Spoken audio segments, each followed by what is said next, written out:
What is up, guys? Team Yugi here with another video. Today we're going to be taking a look at an Invoked Dogmatika Eldlich deck profile.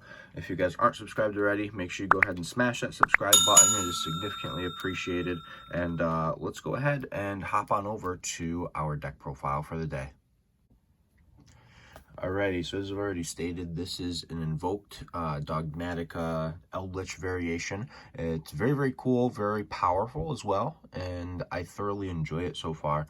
In the play testing that I've done, the only problem that I have, we'll discuss as I progress through the deck profile, and I'll explain why I can't stand this right now and how crazy it drives me. But let's hop on in. We are playing, of course, 3 Alistair. One of the best normal summons in the game for several years, just because of how powerful he is. Got to play the triple Alistair. There's no reason not to. 2 Golden Lord. You don't have to play more than this. 2 Golden Lord is perfectly fine. Playing 3 is too much in this deck, and playing 1 is obviously way too little. And for the Dogmatika cards, we play 1 Ecclesia, 1 Fleur-de-Lis, and 1 Maximus. This is really all that you need. You don't need anything different. If you don't want to play the Fleur-de-Lis, you could play a 2nd Ecclesia, but I like playing this. And the Maximus, I don't like side decking it because, like, side decking it is kind of bad. Then some hand traps. We have 3 Ash and 3 Nib. That's all that we have for the hand traps. I didn't really have any more room to fit more hand traps in here, so we just stuck with those 6. Then, of course, we play the Red Eyes and the Dark Magician with the Red Eyes Fusion. This is the only thing that I'm currently not liking. For whatever reason, in this deck specifically, I have terrible luck, and I draw into one of the pieces in a lot of my opening hands, which is seriously unfortunate. So that's the only downside, but it is what it is. Nothing you can do to change it. Other spell cards, of course, 3 Meltdown, and what I would consider a 4th copy of Meltdown, because we don't play any other field spells. Got to grab that Alistair. If you open up, like, this Golden Lord and, or, like, Cursed Outland and either Golden Lord or a Golden Lord spell or trap, you basically combo off. It's pretty nuts. Double Invocation. This card's really, really good. You don't need 3, though. 3 is completely unnecessary. Triple Nadir Servant and triple Eldland for the rest of the spells. I think that this is a pretty good lineup. You obviously want to be able to maximize your search ability, which is pretty important. Then for the traps, we have 3 Sanguine, 3 Conquistador, 2 Hakero. I don't think you need to play 3 Hakero. There's not really much room in this particular variation in the main deck if you want to keep it at 40 cards. So 8 is good. Then 2 Punishment and 1 Schism. That's kind of standard, I think. 2 Punishment is perfectly fine, by the way. You don't have to play 3. 2 works, and you can just search it, grab it, and then most likely outgrind your opponent with just 2. Typically 1 is enough to seal the game, but you never know if you're going to need a second one. That is the main deck, though. Should be 40 cards exact. We're going to hop on over to the extra deck. For the Invoked Fusions, we're playing 2 Mechaba, 1 Purgatrio, and one of the ones that I can't pronounce. This is one of the few cards that I have pop up where I can't pronounce the name. But yeah, I think this is a pretty good lineup. If you wanted to play something like, I know people playing Raijin because Droll is being used so much, you could. But I just like playing this particular lineup. Then we have the Dragoon, which we discussed before. Nothing really to talk about there.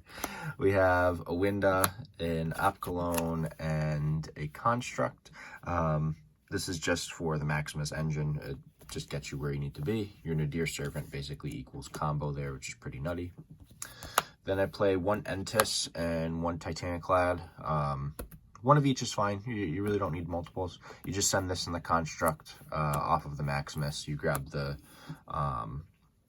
Schism back, and then you get to search in the end phase for your Ecclesia, which is pretty good. We play the Omega because of their recyclability. It's not for Gamma. You don't ever make this. It's just to send to grave to recycle stuff.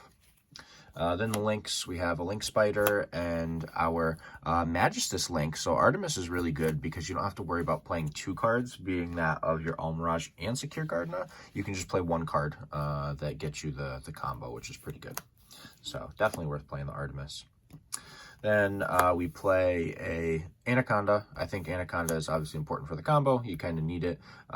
That being said, I draw Red Ice Fusion so much that it's almost useless. But yeah, Anaconda is really, really good.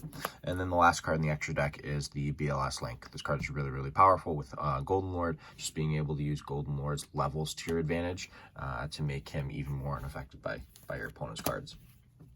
That is the extra deck, though. We're going to hop on over to our side deck now. Side deck is pretty solid. I think that it's pretty solid. We'll obviously discuss as to why I'm playing all the cards that I'm playing, but as I always state in all my videos, it's very subjective. You guys kind of have to figure out what you prefer to play, what your local scene is playing, and go from there. But that being said, let's take a look. We have Triple Lancia for a lot of our banishing matchups. Virtual World is obviously the big one. Some people are starting to main deck Lancia because of it now. So Lancia is definitely worth side decking at the bare minimum. Then I play 3 Ghost Bell and 3 Drone Lockbird.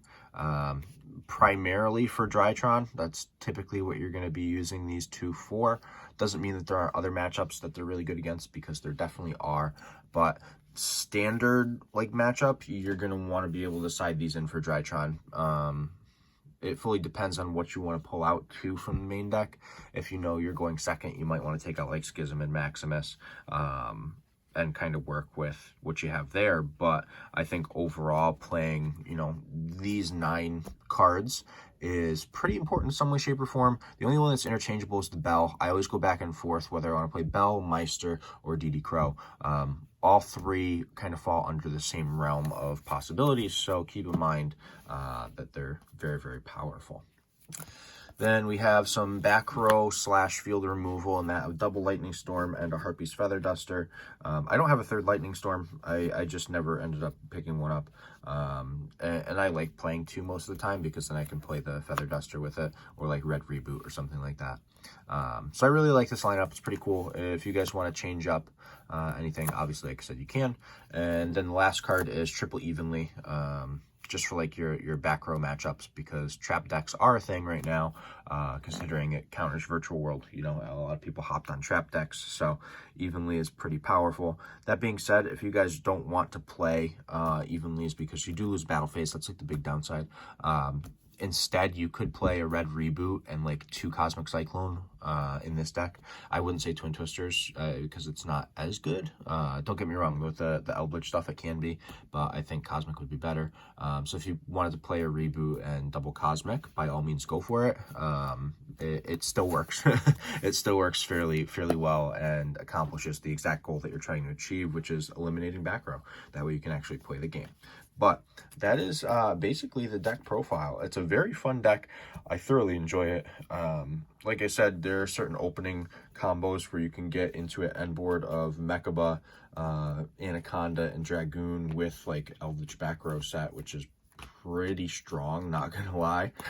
Being able to do that typically is going to be a big scoop for your opponent. They're not going to be able to play through that. It's just really difficult to play through unless they have, you know, a complete board shut off, which is completely different. But even then, you still have the back row to back you up. So that's the nice part. But if you guys enjoyed the video, make sure you give it a thumbs up. Don't forget to let me know what you think in the comment section down below. Obviously, it's thoroughly appreciated when you guys smash that thumbs up button. You guys tell me all the cool, positive things you're thinking about the videos. And make sure you keep sharing the videos to your friends. Tell all your friends to subscribe. I know we are over 600 subscribers now, which is fantastic. I think as I'm recording this, we're at 620. So we're going towards 700. And the goal that I had by the end of this year, or the summer, I can't remember which, is to hit 1,000 subscribers. So we're making our way there. I know we're increasing our subscriber count at a more rapid pace, which is really nice. So I'm going to keep making cool videos for everyone so you guys can appreciate and love my love for Yu-Gi-Oh! So this is Team Yu-Gi Feels signing out.